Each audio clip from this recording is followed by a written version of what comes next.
এদিকে অনেকেই হাত মিলাতে শুরু করলো শেখ হাসিনার সাথে। কি হবে এবার দেশটার? শেখ হাসিনা এই দেশে এসে কি করবে? অন্যদিকে ডক্টর ইউনূসও আওয়ামী লীগকে নিয়ে নতুন সিদ্ধান্ত নেন। বিপদে আছে সমন্বয়করা।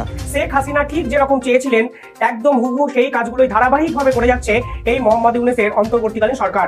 পুলিশের দুর্বলতা ছিল দেখেই তো আসলে ঘটনাটা সংঘর্ষের দিকে গিয়েছে। এটা তো এই ষড়যন্ত্রকারী দখলবাজ সরকার এবং এই সরকারের যে সমন্বয়করা, মাঠের দালালরা, মাঠের ষড়যন্ত্রকারীরা। ডক্টর মোহাম্মদ ইউনূস স্যার তাকে বলছি, আপনি পালাতেও পারবেন না, এই মুহূর্তে ছাড়তেও পারবেন না।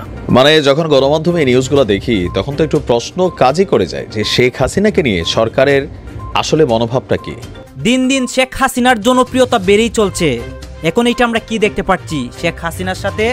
দর্শক শ্রোতা সবকিছুই আপনাদেরকে দেখাবো। শেখ হাসিনার সাথে কে কে হাত মিলাচ্ছে এবং শেখ হাসিনা যে প্রতিনিয়ত একটা করে কল রেকর্ড ফাঁস করতেছে এবং সেই কল রেকর্ডের মধ্যে কিন্তু সে অনেককে সরাসরি হুমকি দিচ্ছে। এই কথাগুলো শুনে কিন্তু অনেকে ভয়ও পাচ্ছে শেখ হাসিনাকে। আপনাদেরকে সবকিছুই এই ভিডিওর মাধ্যমে স্পষ্ট করে দেখাবো। শেখ হাসিনা নেক্সট কি পদক্ষেপ নেয় এবং শেখ হাসিনাকে দেশে এনে কি করা হবে। দর্শক শ্রোতা, এই নিয়ে আমাদের দেশের সরকার কি বলতেছে? ডক্টর ইউনূস সেও কিন্তু আওয়ামী লীগ নিয়ে একটা সিদ্ধান্ত নেয়। সবকিছু এই ভিডিওতে ক্লিয়ার করবো। আমি আবারও বলতেছি, ভিডিওটা খুবই ইম্পর্টেন্ট। আমার আর কথা বাড়িয়ে ভিডিওটা লং করছি না, সরাসরি ভিডিওর মূল আলোচনায় চলে যাচ্ছি। মূল আলোচনায় যাওয়ার আগে আপনাদের কাছে আমার একটা রিকোয়েস্ট থাকবে, আপনারা চ্যানেলটি সাবস্ক্রাইব করবেন। ইতিমধ্যে যারা চ্যানেলটি সাবস্ক্রাইব করেছেন তাদেরকে অসংখ্য ধন্যবাদ। এই যে আগে এইগুলো দেখেন। তারা ইতিমধ্যেই সমন্বয়ক রূপে পরিচিতি পেয়েছেন। যদিও বলা হচ্ছে ছাত্র এবং জনতার গণ অভ্যুত্থান, কিন্তু এখানে জনতার যে রিপ্রেজেন্টেশন এটি আমরা উপদেষ্টা মণ্ডলীতে দেখতে পাচ্ছি। কিন্তু রাজপথ থেকে শুরু করে সারা বাংলাদেশ যারা দাপিয়ে বেড়াচ্ছেন এই মুহূর্তে, তারা মূলত ছাত্রদের প্রতিনিধি, ছাত্র নেতা বা সমন্বয়ক। এখন এই সমন্বয়কদের মধ্যে বেশ কয়েকজন যারা উপদেষ্টা হননি, তারা বেশ আলোচিত, যেমন জনাব সার্জিস, জনাব হাসানাত। ওনারা এই দুইজন সারা বাংলাদেশের অনেকের কাছে পরিচিত এবং সমালোচিত এবং সম্মানিত বটে। আর তিনজন এখন আছেন উপদেষ্টা মণ্ডলীতে। এর মধ্যে একজনকে বলা হচ্ছে মাস্টার মাইন্ড, মিস্টার মাহফুজ।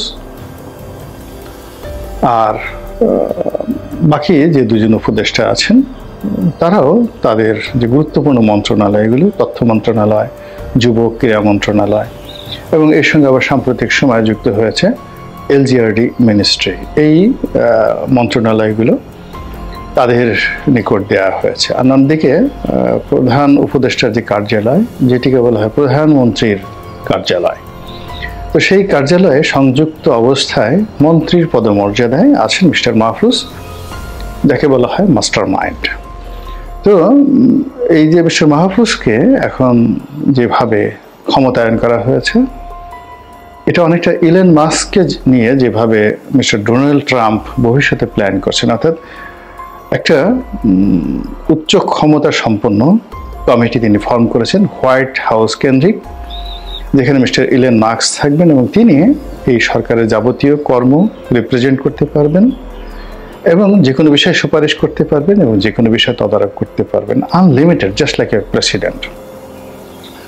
তো আমাদের এই যে সমন্বয়কদের মধ্যে দপ্তরবিহীন উপদেষ্টা জনাব মাহফুজ, এখন তিনি সর্বময় ক্ষমতার অধিকারী এবং বলা হচ্ছে যে তিনি ডি ফ্যাক্টো প্রধান উপদেষ্টা।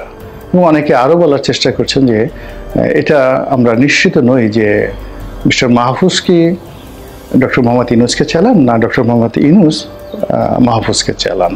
তো আমি এই জিনিসটা ছোট বড় করার জন্য নয়, যেটা বলার চেষ্টা করছি সেটা হলো ইট ইজ দ্য রিয়েলিটি, যে তারা এখন এই সমন্বয়করা যারা আছেন তারা এই পর্যায়ে আছেন।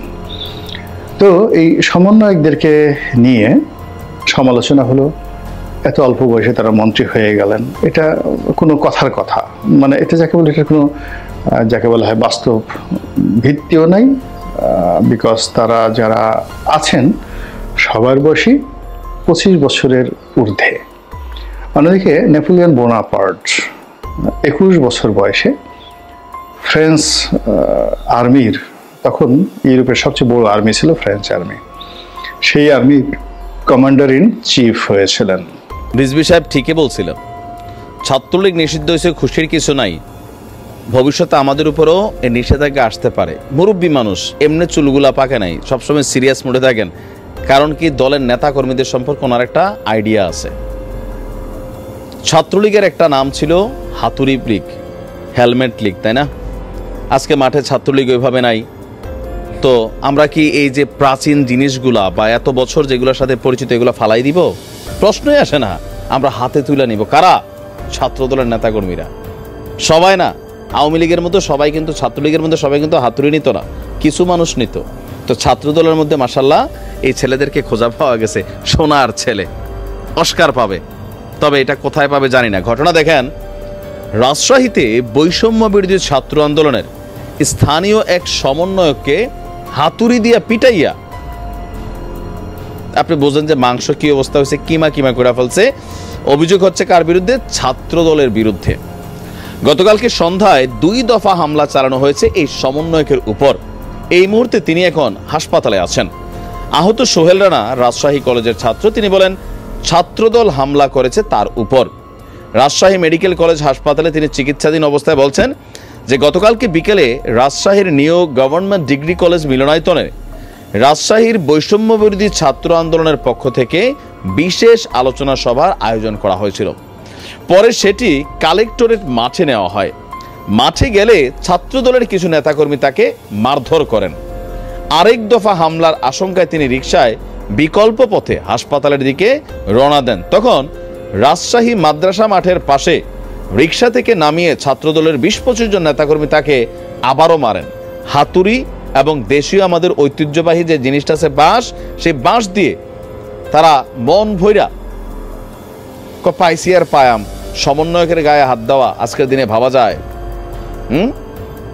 পাইসি আর পামু, সবাই একদম মন ভৈরা তাকে প্রহার করছে। এখন আমরা দেখছি যে রাজশাহী কলেজ ছাত্রদলের আহ্বায়ক খালিদ বিন ওয়ালিদ তিনি বলছেন, মূলত আমরা না, সমন্বয়কদের 2 গ্রুপের মধ্যে একটা গন্ডগোল হয়েছে। এই ছেলেটা আগে জাসদ ছাত্রলীগ করত, পরে সমন্বয়ক হয়ে গেছে, সে সুবিধাবাদী, এজন্য তার উপর আক্রমণ হয়েছে বলে শুনেছি। আরেকটা মজার জিনিস দেখেন, পুরানা ঐতিহ্য আমরা হারাইতে দেব না। আওয়ামী লীগ সরকারের আমলে ছাত্রলীগও যদি কোনো কাজ করতো, সরকারের কাছ থেকে একটা বিবৃতি আসতো, সাদ্দাম বিবৃতি দিত কে? জামাত শিবির। কথায় কথায় শুনতেন না, জামাত শিবির, জামাত শিবির, জামাত শিবির। আর আজকে যখন যেখানে যে রিক্সাওয়ালাদের ঘটনার মধ্যে বলা হচ্ছে রিক্সাওয়ালা লীগ নাকি মাঠে নামছিল কালকে, আজকে যখন এইখানে ঘটনা হয়েছে বলা হচ্ছে যে ছাত্রলীগ। তো এই ট্যাগটাও মানুষের কাছে আবার বিরক্তির পর্যায়ে চলে যাবে, তাই না? তবে কিছু কিছু জায়গায় অনেক সমন্বয়ক আছেন, ভাই তোমরা তো কোনো পলিটিক্যাল দল না, স্থানীয়ভাবে লোকালি রাজনৈতিক দলের সাথে পাঙ্গা নিলে ঢাকা শহর না যে সার্জিস ডাক দিল আর হাসান ডাক দিল 50,000 মানুষ ভার্সিটি থেকে বের হয়ে আসবে। লোকাল এলাকাতে একজন সমন্বয়ক ডাক দিয়া 100 লোক এলাকার ভিতরে আনতে পারবে না একজন পলিটিক্যাল দলের বিরুদ্ধে? কেউ আসবে? পাগল ছাড়া আসবে না। তো অনেক সমন্বয়করা ওই ঢাকা ঢোকা থাকে, আবার এলাকায় গেলে একটা শরীরে ভাব আসে, আর সেরকম কিন্তু বাড়াবাড়িও করে কিছু জায়গায়। যেমন যে কালকে রিক্সাওয়ালারা পিটাইলো কিছু ছাত্রদেরকে, কেন? তারা সমাধান করতে গেছে। তুমি সমাধান করতে গেছো লেদা বাবু? যা মাঝখানে মাইটের খেলো, রিক্সাওয়ালা বদনাম হইলো। আজকে এখানেও আমরা যে ঘটনা দেখছি ঠিক একই রকম। তো এখন এই বিষয়টা নিয়ে বিএনপির বক্তব্য যে সে ছাত্রলীগ করতো, পরে সমন্বয়ক হয়ে গেছে।